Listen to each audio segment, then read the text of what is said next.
누가복음 17장 11절부터 19절까지.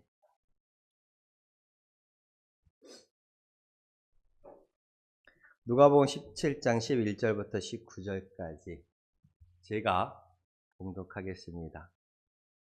예수께서 예루살렘으로 가실 때에 사마리아와 갈릴리 사이로 지나가시다가 한 마을에 들어가시니 나병 환자 10명이 예수를 만나 멀리 서서 소리 높여 이르되 예수 선생님이여 우리를 불쌍히 여기소서 하거늘 보고 이르시되 가서 제사장들에게 너희 몸을 보이라 하셨더니 그들이 가다가 깨끗함을 받은지라.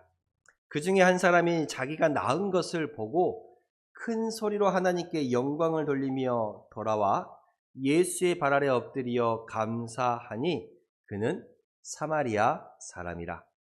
예수께서 대답하여 이르시되 10사람이 다 깨끗함을 받지 아니하였느냐? 그 9은 어디 있느냐? 이 이방인 외에는 하나님께 영광을 돌리려 돌아온 자가 없느냐 하시고 그에게 이르시되 일어나 가라 내 믿음이 너를 구원하였느니라 하시더라. 아멘. 예. 오늘은 추수감사주일로 하나님께 드리는 날입니다. 내년 11월 셋째 주일이 하나님께 드리는 추수감사주일 절기이지요. 더러는 요즘은 이제 7월 11월 첫째 주에 드리는 교회들도 있습니다만은 그리고 우리는 매해년 이렇게 또 추수감사주일을 겸해서 이웃을 또 초청해서 함께 또 예배하는 시간을 갖고 있습니다. 올해도 여전히 갖고 있지요.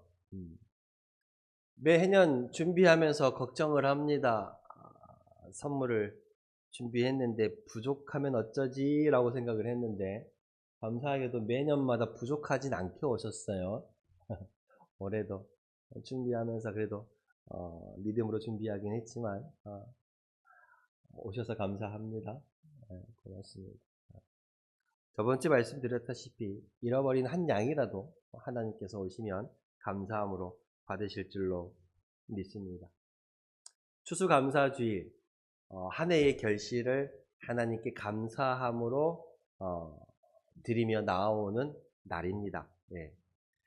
추수감사절에는 또 특별히 우리가 한 해 동안 거둬들이는 그 결실에 대해서 수확에 대해서 감사하는 절기만은 아니지요. 돌아보면서 그리고 한 해 동안 지금까지 우리의 삶 속에서 베푸신 그 하나님의 손길을 기억하는 시간이기도 합니다. 그리고 이날은 그 하나님 앞에 나와 하나님께 감사로 응답하는 시간이에요. 우리의 삶 속에서 우리의 결실들뿐만 아니라 삶의 또 자리까지 함께 해주신 하나님께 감사로 응답하는 날이 추수감사주일입니다. 감사로 하나님께 나아가며 감사로 또 하나님께로 돌아가는 것입니다. 오늘 본문에도 이 감사로 돌아온 한 사람이 있지요?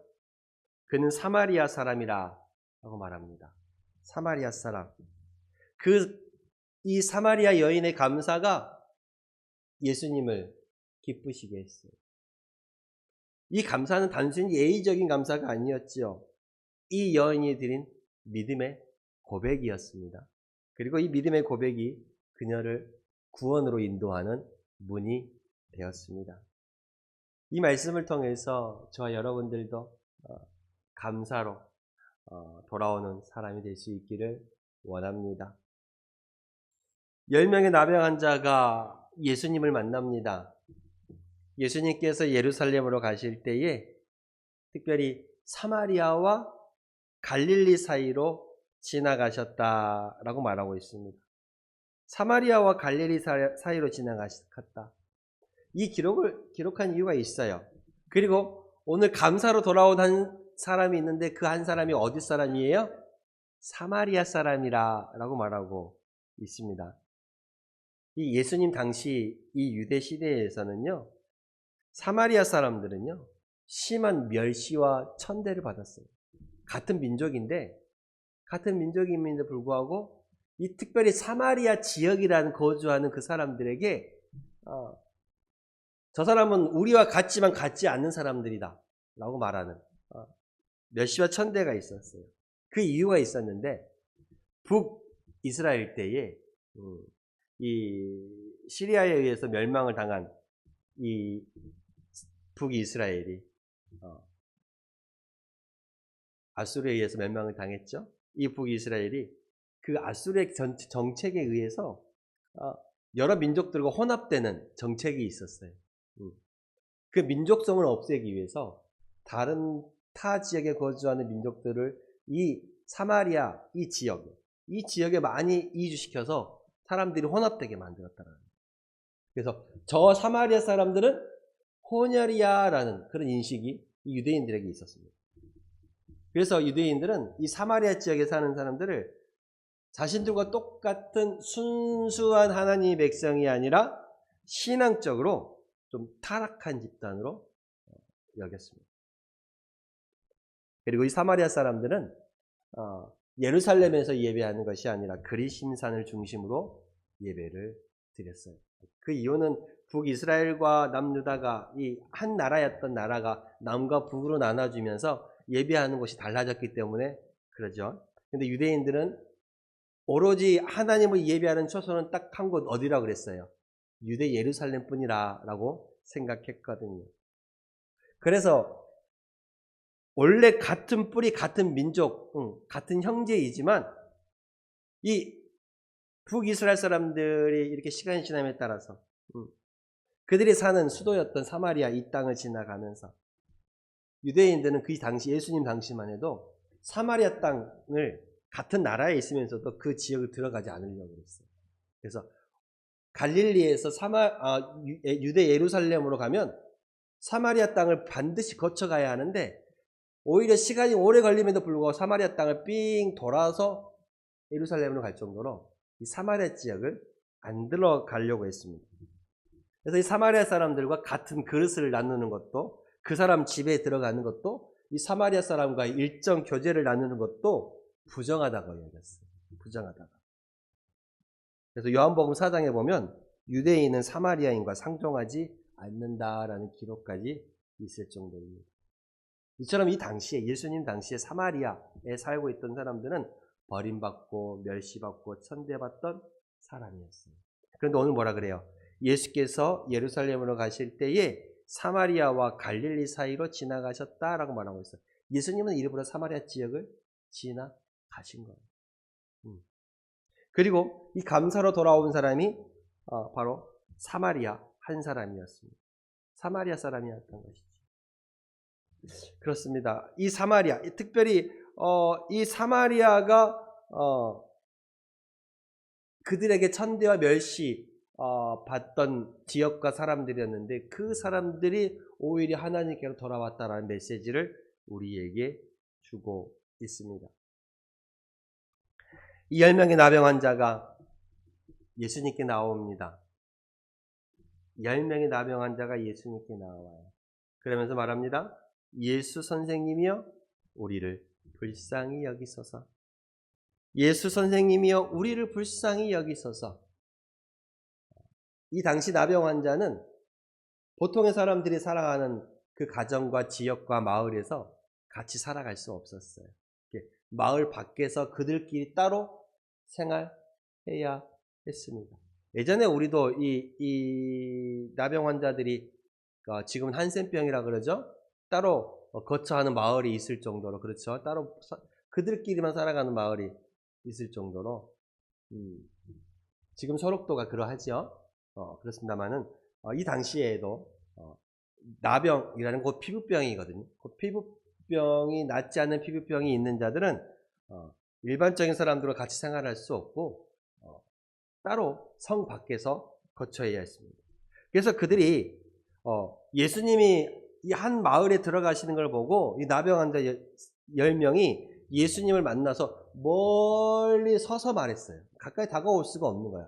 자신들은 부정한 사람들이라 여겨졌고 부정한 사람들이라 생각하니 가까이 가지는 못해. 그런데 멀리 서서 소리를 높였어요. 예수님 우리를 불쌍히 여겨 주십시오 라고 말합니다. 그 외침은 무슨 말이에요?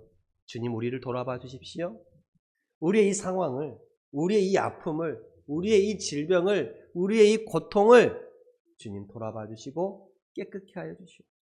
평안케 하여 주시옵소서. 울부짖음이었어요. 가까이 갈 수는 없으나 멀리서 주님을 바라보고 부르짖으며 그 주님의 은혜를, 긍휼을 구했던 것입니다.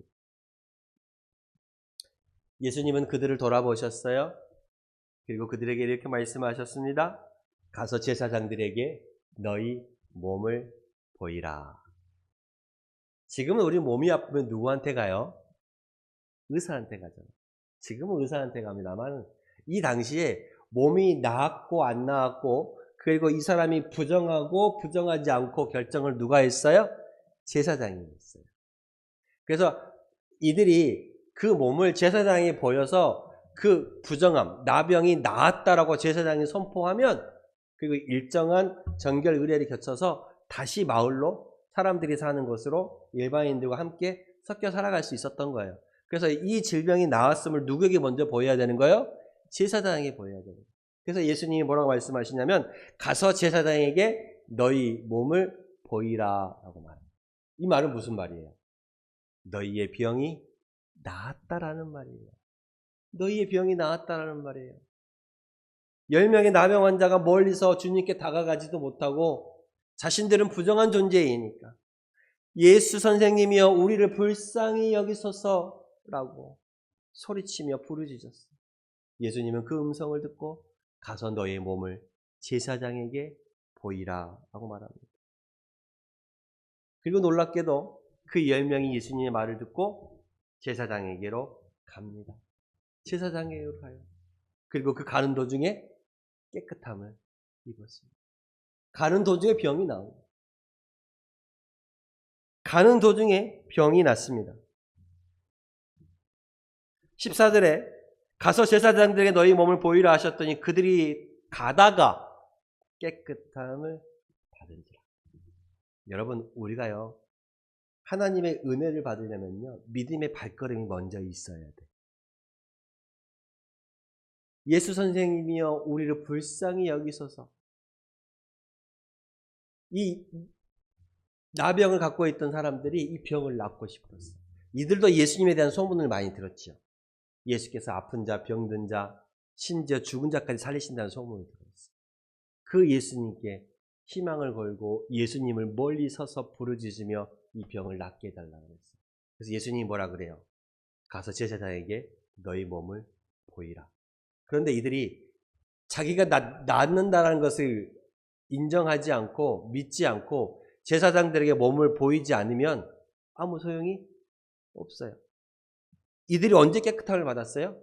가다가 깨끗함을 받았다. 여기가 중요해요. 제사장에게 가다가 깨끗함을 받았어요. 예수님이 말을 했을 그 당시에 가서 너희 몸을 제사장에게 보이라 라는 이 말과 동시에 깨끗해진 게 아니라 그들이 제사장에게 가다가 깨끗함을 받았대요. 무슨 말이에요? 예수님의 말을 듣고 그 말씀에 순종하고 제사장에게 가다가 깨끗함을 받은 거예요. 하나님의 은혜를 우리가 잊기 위해서는요, 이 말씀으로 살아 움직이기 위해서는요, 그 말씀을 우리가 받고 움직이는 발걸음이 있어요. 믿음의 순종이 있어요. 말씀을 말씀으로 받고 있으면, 듣고 있으면 끝나면 그건 아무런 내게 은혜로 다가오지 않아요. 그 말씀이 내게 살아 움직이려면 그 말씀을 받고 그 말씀대로 내가 움직여야지요. 가야지요. 가다가 깨끗함을 받습니다. 말씀을 여러분들이 붙잡고 그 말씀대로 움직이려는 발걸음이 딱 있을 때 그 발걸음 가운데 하나님의 역사가 일어나는 거야. 가다가 깨끗함을 받는다. 가다가 깨끗함을 받았어. 그런데 예수님께 나왔던 10명이 다 가다가 깨끗함을 받았어. 근데 그 중에 한 사람이 다시 발걸음을 돌려서 예수님께로 돌아옵니다. 예수님께로 돌아와요. 그리고 예수님께서 이 여인에게 이렇게 물어요. 10사람이 다 깨끗함을 받지 아니하였느냐? 10명이 다 병이 낫지 않았느냐? 그 9은 어디에 있느냐? 10명이 다 병이 낫지 않았느냐? 그 9은 어디 있느냐라고 주님 말합니다. 그렇습니다. 모두가 은혜를 받았는데 그 10명이 다 은혜를 받았는데 감사로 반응한 사람은 몇 명이었어요? 한 명이었어요. 하나님 앞에 감사로 반응하고 나온 사람은 한 명뿐이었습니다. 그 한 사람이 제사장에 가다가 자신의 몸이 나은 것을 보고 병이 나은 것을 보고 다시 발걸음을 돌이켜서 예수께로 돌아왔던 거예요. 왜 돌아왔을까? 이 은혜가, 이 병이 나은 것이 나에게부터 온 것이 아니라 누구에게부터 왔다는 거예요. 하나님께로부터 왔구나라는 그 생각이 번뜩 드니까 다시 주님 앞에 나와서 예수님 발 앞에 엎드려 큰 소리로 하나님께 영광을 돌리며 감사합니다. 이 깨끗함이, 이 병 나음이, 이 회복이 내 힘이 아니고 하나님의 은혜구나. 하나님의 은혜라는 것을 깨달으니까 돌아와서 주님 앞에 엎드려 감사함으로 찬양하고 경배할 수밖에 없었다라는 거예요.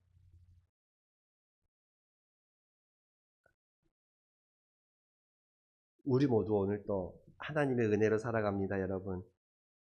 그러나 그 은혜를 깨닫고 감사로 돌아오는 사람은 많을까요? 많지 않을까요?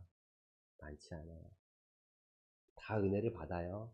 10명이 다 깨끗함을 받았습니다. 그런데 그 깨끗함을 받고 이것이 하나님의 은혜구나라고 깨닫고 돌아온 사람은 한 명이었다는 거예요. 세상에 많은 사람들이 하나님의 은혜를 받고 살아갑니다. 근데 그것이 하나님의 은혜다라고 깨닫고 돌아오는 사람은 많지 않다라고 주님이 말씀하시는 거예요. 감사로 돌아온 사람이 많지 않습니다. 우리의 삶이 평안할 때 또는 건강할 때 또는 이 일이 잘 될 때 우리는 종종 그것이 내 노력의 결과라고 말합니다. 내 노력의 결과라고 말해요. 그런데 믿음의 사람들은 그렇게 고백하지 않습니다. 뭐라고 고백합니까? 모든 것이 하나님의 은혜입니다 라고 고백해요. 믿음의 사람들은 그 모든 것이 다 하나님의 은혜라고 고백합니다. 그래서 감사는 어떻게 말하면 믿음의 선택이라고 할 수 있어요. 그리고 그 믿음의 선택을 하는 사람에게 하나님은 더 큰 은혜를 부어 주십니다. 그렇습니다. 오늘 이 사마리아 사람, 예수님께 15절에 보면 그중 한 사람이 자기가 낳은 것을 보고 큰 소리로 하나님께 영광을 돌리며 나아왔다라고 말하고 있어요. 그리고 예수의 발 앞에 엎드려 감사하니 그는 사마리아 사람이다. 앞서 말씀드린 바와 같이 사마리아 사람은요, 그 당시 사회적으로 천대받던 사람, 멸시받던 사람이에요. 그러니까 사람인데 사람 취급을 못 받던 사람이 사마리아 사람이에요. 그런데 그 감사의 중심에 누구보다도 가까이 있던 사람이 누구였어요? 바로 이 사마리아 사람이었다라고 주님이 말하는 거예요. 이게 무슨 말이에요? 쉽게 말하면 감사는 어떤 신분이나 환경, 여건의 문제가 아니라는 거예요. 감사는 그 마음의 방향이 어디에 있냐를 말씀하시는 거예요. 그 자신이 치유된 것을 보고 병이 나은 것을 보고 하나님께 영광을 돌렸습니다. 그리고 그는 하나님께 은혜를 받았을 때에 그것을 자신에게로 돌리지 않고 누구에게 돌렸어요? 하나님께로 돌릴 줄 아는 사람이었다는 거예요. 내가 잘나서, 내가 똑똑해서, 내가 운이 좋아서 아니지요. 그 모든 영광을 누구한테 돌린 거예요? 하나님께 돌린 거예요. 하나님. 그 당시 멸시천대받던 그 사람이 돌아와서 하나님께 영광을 돌렸다라는 이 사마리아 사람이었다라는 이 기록을 통해서, 이 말씀을 통해서 감사는 어떤 신분이나 환경이나 여건에 따라서 주어지는 것이 아니라는 거예요. 감사는 그 마음의 방향이 너희가 어디에 있냐에 따라서 신분 고하를 떠나서 하나님께로 은혜를 받았을 때 그 영광을 자신에게 돌리지 않고 하나님께로 돌리는 사람이라는 것입니다. 감사절은요, 하나님께 영광을 돌리는 날이에요. 우리의 삶에 베푸신 것들을 내가 기억하면서 하나님께로 나아오는 것, 하나님께로 돌아오는 것, 하나님께 응답하는 것, 그것이 추수감사절의 진정한 의미입니다. 우리의 입술에서뿐만 아니라 저와 여러분의 삶 속에서도 그 예배로 드려지는 감사로 나오는 그런 모습이 있어야 합니다. 하나님의 은혜를 기억하고 나누는 삶. 그렇죠? 그것이 진정 하나님께 복받고 살아가는 사람들의 모습입니다. 그렇습니다. 감사는 그 감사가 끊이지 않는 삶을 살아가는 성도들은요, 그 사람 삶 속에 그리스도의 향기가 나타나게 되어 있습니다. 오늘 돌아온 한 사람에게 주님이 이렇게 말씀하셨습니다. 가라, 일어나, 가라. 내 믿음이 너를 구원하였느니라. 일어나, 가라. 내 믿음이 너를 구원하였느니라. 이 여인은요, 당신이 단순히 육신의 이 병뿐만 아니라 어떤 것도 받았어요? 영혼의 구원함도 받았어요. 육신이 건진받은 것뿐만 아니라 영혼도 건진받았다라는 거예요. 감사로 돌아오는 그 한 사람, 주님 그 한 사람에게 말씀하셨어요. 가라, 내 믿음이 너를 구원하여. 감사로 나온 그 사람에게 육신의 건진뿐만 아니라 영혼의 건진까지 주님 말씀하셨다는 것입니다. 오늘 저와 여러분들에게도 주님 말씀하십니다. 일어나 가라, 내 믿음이 너를 구원하였느니라. 예수님은 우리를 결코 외면하지 않으십니다. 오늘 주님께 감사로 나오는 자들에게 우리 육신의 건짐, 구원함뿐만 아니라 영혼의 구원함까지 말씀하시는 거예요. 절망 속에서도 불평 속에서도 감사로 부르는 자들에게는 하나님께서는 또 새로운 길을, 삶을, 마음을 주십니다. 그래서 감사는 어찌 보면 또 회복이라고 할 수 있어요. 우리의 육신의 문제들도 회복되고 우리의 영혼의 문제들도 회복되는 그 시간이 바로 감사로 나오는 자들에게 주어지는 선물입니다. 여러분이 감사로 나오실 때 주님께서 이 여인에게 내 믿음이 너를 구원하였다라는 말씀과 같이 이 여인에게 또 다른 질문을 던졌잖아요. 어떤 질문이었어요? 그 아홉은 어디 있느냐라는 질문을 던졌습니다. 은혜를 받고도 돌아오지 않는 9사람이 있습니다. 감사로 돌아온 한 사람이 있습니다. 감사로 돌아왔을 때 하나님은 그 사람에게 구원을 선포하셨어요. 감사로 하나님께 돌아온 이날 하나님께서는 우리에게 또한 구원을 선포하십니다. 감사로 나올 때 우리의 가정과 우리의 일터와 우리의 자녀들의 삶 속에 이 교회 가운데 새로운 구원의 역사를 하나님께서 일으키실 것입니다. 감사로 돌아오는 그 사람 하나님께서 찾으시는 사람이고 하나님께서 찾으시는 예배입니다. 오늘 그 감사함으로 그의 문에 들어가며 찬송함으로 그의 궁정에 들어가서 그에게 감사하며 그의 이름을 성축하라 라고 말씀을 하였습니다. 여러분, 이 감사는 단순히 말이 아니라 하나님께로 돌아오는 믿음의 걸음임을 기억하시길 바랍니다. 많은 이들이 은혜를 받았습니다. 주님이 이렇게 말씀하신 것을 기억합시다. 10사람이 다 깨끗함을 받지 않았느냐? 그 9은 어디 있느냐? 모두가 다 은혜를 받습니다. 하나님의 은혜를 받아요. 근데 그것이 하나님의 은혜인 줄 모르고 살아가는 9사람들이 많다는 것입니다. 그러나 오늘 저와 여러분들은 그것을 은혜로 깨닫고 감사로 돌아온 한 사람이 된 줄로 믿습니다. 그 하나님께서 내 믿음이 너를 구원하였다라고 구원의 선포까지 주십니다. 믿음으로 아멘할 수 있는 성도님들 되시기를 바랍니다. 기도하겠습니다.